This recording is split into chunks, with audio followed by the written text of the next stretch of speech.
Bishop Oginde, who's standing by here. Thank you so much for joining us on NTV. I was listening keenly to your speech earlier, and I heard you talk about succession and why peace is important in the succession of one government to the other. Perhaps what exactly touched you to actually deliver that message?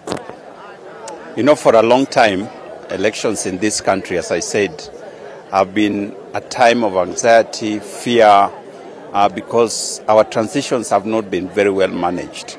Many times we have ended up fighting one another, business closed, and so on. And so our prayer is that this year will be a turning point. It will also be a transition on how we do politics, so that we can get into a place where we can go, elect our leaders, go back to our businesses and do what we are supposed to do, wait for the results. When they come out, those who are successful, we celebrate them. Those who are not, wait for another time. So that the elections don't become something that brings us down as a nation, but an event that comes and goes, and we continue with life.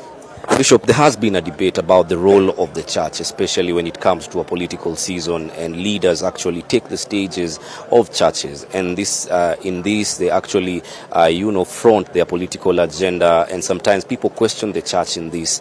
Perhaps, what do you think is the position of the church in terms of politicking in church and, favoritism among some of the candidates? I think politicking in church is a thing of the past. If you have noticed, the church took a stand and said we are not going to allow politics from the pulpit. And I don't know where you are, but that has now almost died.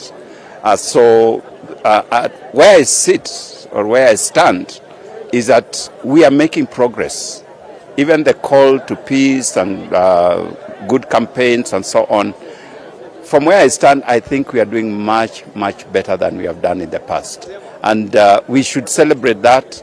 Together with the prayers that we have offered, I think we are headed to the future. And the church is playing its role, trying to moderate the situation. Politicians are not the enemies of the country. They are our leaders. And so we cannot cut them off from the life of society. What we did not want is to use the platform of the church to hurl insults at one another, to say things that would bring tension among the people. That they can go and do elsewhere. In fact, they should not even do it. But when they come to church, they are free to come and worship like any other worshippers. And that is happening now, for which we are glad.